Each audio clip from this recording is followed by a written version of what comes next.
the whole family, students, I hope you're hearing this, the students that are here, and realize that it may not be worth it to go into debt $100,000 so you can cross a mythical state line to be out of state. It may not be worth it, and that's something you have to really talk about and dig deep on. What are some exceptions to out of states not being more expensive? There's something called MSEP, Midwest Student Exchange Program. If you Google MSEP Exchange Program, you will get to the site. It's on most of our Family Connection sites as well. I'll link to it. And they will offer discounts to Illinois students, and we do the same thing for their students. But typically the flagship schools that I talked about don't participate in this. This is usually branch campuses, like the equivalent of Eastern Illinois or Northern Illinois, that are involved in this Midwest exchange program. There's no reciprocal in-state arrangement with the major schools. U of I does not give in-state tuition to Wisconsin because Wisconsin gives in-state tuition to Illinois. That does not happen. So MSEP exchange program, put that in, you'll get to the website and you can see which schools. You identify where you're from, what state, and then you identify what state you're looking to go to school in, and you get a list of the schools with links to what kind of discounts are available for Illinois students. So a little bit on the nuts and bolts of applying. We do have a senior financial aid night, which talks in detail about completing the FAFSA and the tips there. Tonight we're just going to look at broad strokes, and then a little bit on the profile as well. Notice the word free under FAFSA. If anyone tells you, I'll do the FAFSA for you for a price, you are throwing your money away. You can get help at the high schools. We have a District 214 FAFSA completion night. We typically service about 140 families a year. We have a bunch of volunteers, including ISAC, Illinois Student Assistance Commission, who's here tonight, college counselors, and other financial aid pros. So this application will look at income, non-retirement assets, parent and student. We've moved up 3 months, so if you've done it before, forget about January. We start October 1st. It goes live online, and we're recommending you submit it by November 15th. Now, don't laugh when I say this. The main reason we push completing the FAFSA early is because state aid from Illinois runs out quickly. Now, the reason I say don't laugh is because with all the financial issues going on in the state right now, the fact is they haven't given the grants students were promised this semester. They have not awarded those grants to the colleges. So the colleges are absorbing that cost, and they're not very happy. Still, I am optimistic this is going to get resolved.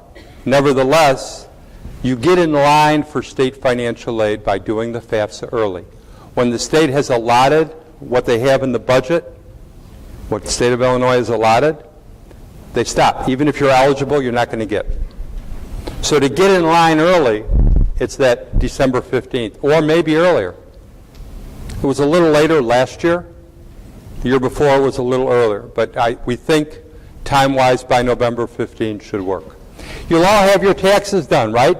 April 15th? They're done, and if they're not, you get an extension, October 15th. Don't wait till October 15th. Because what you want to do is you want to download your tax information. It takes 3 weeks after you've submitted it. It takes 3 weeks to be able to download it to the FAFSA. We haven't determined the date yet for our senior financial aid night. We have determined the date for our FAFSA completion night, and I'll share that with you in a little bit. Actually, I'll share it with you right now. So the nuts and bolts, how to complete the FAFSA, will be in September. In October, we will have the FAFSA completion workshop. I think the date is actually October 18th. We will have, it's a Tuesday night, we'll have the FAFSA completion workshop. You'll come, you'll be able to do it all in 45 minutes to an hour That happens 99% of the time. If it takes you longer than an hour when you come, you can tell me, Mr. Hammond, you don't know what you're talking about, and I'll agree with you. My wife tells me I don't know what I'm talking about all the time, and I agree with her. So the key, as I mentioned before, the key data, income, family size, how old you are. This is a time where it's good to be old. It's a good thing. This is a time when it's good to have a big family. Now, I'm not suggesting you have another child in the next 5 months, but a big family. And sometimes the family size can be parents, the adults that are here, your parents, if you're supporting them, providing half their support, or a brother or sister, or someone else in the family who's having trouble and you're supporting them and they're living with you, or you're providing for half their support financially. Also, when we talk about parents, we talk about the parent that the child lives with. So if you are separated or divorced, the parent that fills out the FAFSA is the parent that the child lives with for half the year plus a day or longer. So if you think about that, if one parent earns $100,000 and the other parent earns $30,000, that child should be moving in with the $30,000 parent. They're going to get a lot more financial aid. But the law is that it's where that child sleeps for half the year plus a day. Here's another good news. If you're going to have 2 in college and you're panicking already, even though the oldest is a junior in high school, if you're panicking for the 2 in college, remember that your EFC, what you can afford, is divided equally between the 2 children in college. So if your expected family contribution is $10,000 and you have 2 in college, you reduce your ability to pay by half that, by $5,000. And in theory, if your expected family contribution has gone down $5,000, we have raised your financial aid eligibility by $5,000. And hopefully you would get some of that. Again, you want to impress a financial aid officer. Ask them to please use professional judgment to give you better financial aid. The words professional judgment are key. This is the technical term they use to break the rules of financial aid. And they have the ability to break the rules. They can give you more than the FAFSA says you're eligible for. It's not going to be because you bring them a cupcake and smile. It's going to be because you've had circumstances that the FAFSA doesn't address. And you have verification of those circumstances. Some of them could be a loss of a job. Even though the your 2015 income looked good, you're now unemployed. A catastrophic illness or accident. An unexpected move. A bankruptcy, a loss of a house. And other kinds of losses are significant issues. So these are private things you talk to your college counselor about if you think it might apply. You have documentation, and after you've done your FAFSA and gotten a financial aid award letter, if you think you have special circumstances, you call the financial aid office, make an appointment, and ask them to use professional judgment to increase your financial aid. While I can't guarantee it will work, I can guarantee it won't work if you don't ask. But you need to have that valid reason. So, a loan is a 4-letter word. And I told you my personal story with my 3 kids and the loans that I took out. Student loans, however, are much better than parent loans. The maximums you see are by year in college. So freshmen can borrow $3,500 interest-free until they graduate or drop out. Sophomores in college can borrow $4,500 interest-free. Juniors and seniors can borrow $5,500 interest-free if you have financial need. In addition to those amounts, each year you can borrow another $2,000, but that isn't interest-free. Interest begins right away on that extra $2,000. So in theory, a student can borrow, if you combine interest-free plus the $2,000 not interest-free, $55,000, $65,000, $75,000, $75,000, and that's $27,000 with 10 years to repay. The repayment is about $260 on that loan a month for 10 years. Is it worth crossing that state line? That's a conversation to have. It might be. For some of us it is. For others it may not be. So the subsidized is the interest-free, and the unsubsidized is no interest. It's not free. You pay right away. And the current interest rates in the repayment period are identical, 4.66. By the way, I talk to a lot of students who are confused what interest is. And so you might want to have that conversation. If you get into the student loan piece, talk about what interest is. I tell the students in my office to ask me if I would loan them $10. And they ask me and they look at me funny, and I say, yeah, I'll loan you $10, but you got to pay me back $12 next week. That $2 is interest. And if you don't pay it back next week, and it takes another week, you got to pay me $14. And they look at me like I'm crazy. They don't believe it. But they get the message after a while.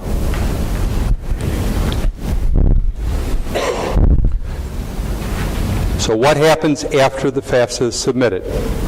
You'll get a confirmation email immediately that it was submitted successfully. And then within 2 days or 3 days, you will get another email that shows you that the FAFSA was processed, not received. That's what you get right away, but processed. Or you get an email saying there's a problem with your FAFSA. Before we can process it, you need to fix this, that, or the other thing. That's done on the same website, FAFSA.gov, and you click on Make a Correction, and they'll walk you through the process. It really is not difficult. The student aid report will also have your expected family contribution, your official EFC. And it's sent to the colleges you tell the government to send it to. You can do 10 at a time. If you're applying to more than 10 schools, after it's submitted to those 10, you'll have to go back, pull some out, and put the other ones in. And again, after they review it, they send you that financial aid letter, like I showed you the examples, high need, medium need, and low. And that's when you say, maybe I can ask them to use professional judgment. They don't know about the circumstances of our lives. And prepare for it, and do it face to face. Over the phone is not a good way to negotiate for more money. These are some issues, so I want to clear up common misconceptions. So the family size is really based on children, first children and the parents, the adults in the house. I want to tell you that if you have divorced and remarried, it's important to know that the new partner is responsible to provide their income and asset information on the FAFSA. So a step-parent is obligated to do that. And that rule, I've never heard of a college breaking that rule with professional judgment. If you have adult children living at home, my 28-year-old moved back in a year ago. Joy, rapture. If you have an adult child and you are providing more than half the support for that child, you can include them in the family size. If they're just living at home rent-free or low rent and working and paying their own bills, you can't. Remember that a larger family size is better. Don't ask Uncle Henry and Aunt Maud to move in with you, because it's got to be a legitimate thing, and questions will be asked. We talked about the place of residence for who claims a child in the case of separation or divorce. There's a myth that goes back 30 years that if your son or daughter earns $4,000 a year for 2 years and files their own taxes, that they can be independent for financial aid purposes. And that myth may have been true 30 years ago or more, but it hasn't been true since then. There are about 12 ways a child can be independent for financial aid. That means, by the way, that you don't have to report any of your income or assets. There are 12 ways to be independent. They're all bad. The first one is, I'm an orphan. Yeah, think about that. I'm an orphan. You know, they're going to be independent. Or, I'm in the military. Now, I'm nothing against the military, but you got juniors in high school, about to be seniors. We want them safe, right? Or they're a ward of the court. Or they're homeless. Or they can't live with their family, so they have legal guardians. Things like that. Those things are there to provide additional help for students who are in that situation. But there's no tricks to becoming independent, is what I'm saying. And the ways that do it aren't good ways. Talk with us. If you have questions, email. Make an appointment if you have a lot of questions. And we'll try to steer you on the right path. So this, I hope, goes away at some time in the next few years. But right now, the federal government identifies about 30% of FAFSAs for verification. This is not like an IRS audit. Don't get nervous.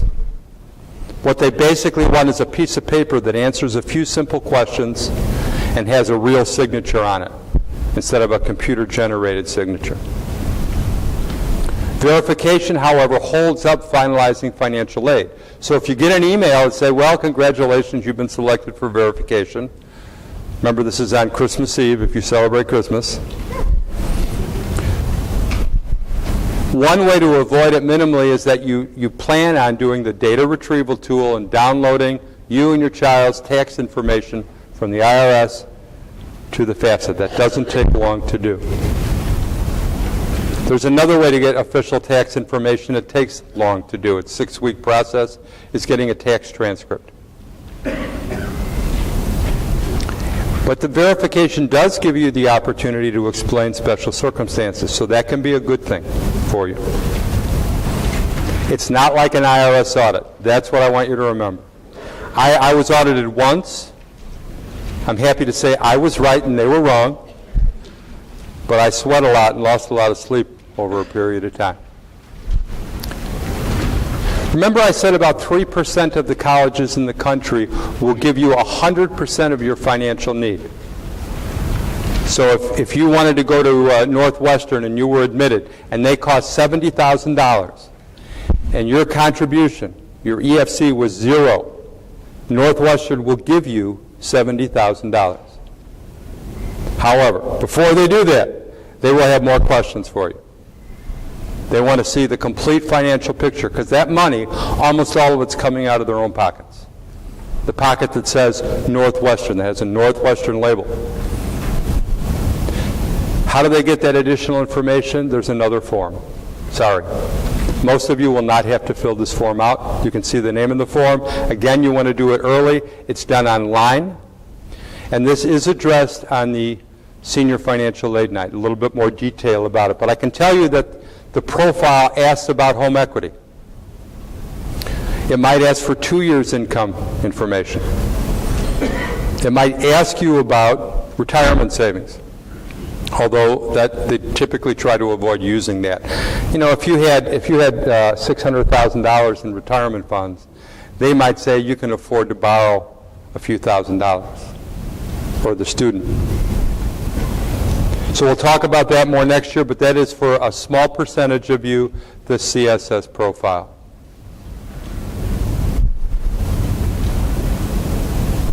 This is your menu of what to do, in addition to real life, and juniors that are here in addition to doing your college applications. But these are the things we want you to do to maximize your chances at financial aid. And all the terms in here and the events we have talked about, so there should be no new information on this page. It's just a summary. And look at May 1. That's senior year, by the way. You don't have to commit to a college until May 1st, by May 1st. That's the universal commitment date. Colleges adhere to a policy that there's no penalty, either in admission or in financial aid, by applying or by committing as late as May 1. So you got 14 months, about. You got time. Stay involved with knowledge, talk to each other, use the resources District 214 provides, and I'm convinced that in general things almost always work out the way they're supposed to work out. That's been my experience of 30 years. Having said that, I've gone through the agenda. We are at 53 minutes. I want to thank you for coming out and listening to a numbers talk. You've been a great audience, very attentive. I will be around for questions. I am turning the mic off. Thanks for coming, everybody. Have a great evening.